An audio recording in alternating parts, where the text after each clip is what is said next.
Part 2 video ನೋಡಿ. ಇವ್ರ ಜೀವನ ಇಷ್ಟೇ, ಇದೇ ಮಾಡಬೇಕಾಗ್ತದೆ. ಪಾರ್ಟ್ 1ನಲ್ಲಿ ನಾನೇನು ಹೇಳಿಲ್ಲ ನೋಡಿ ಸರ್. ಗಣೇಶ ಇಟ್ಟಿದ್ದಾರೆ,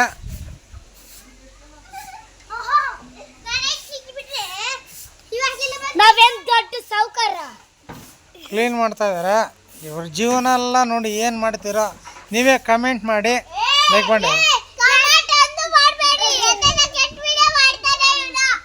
ಪರ್ಕೆ ತಗೊಂಬತ್ತಾರ ನಾನು ನೋಡಿಯೋದಕ್ಕೆ. ಹಾಂ ಮತ್ತೆ ಅಷ್ಟೇ ನಿಮ್ಮ ಜೀವನ ನೋಡ್ಕ. ಇನ್ನು ಮುಂದಕ್ಕೆ ಇವಾಗ 10 ವರ್ಷನ ನೋಡೋ ಗುಡಿಸ್ಕೊಂಡೇ ಇರಬೇಕು.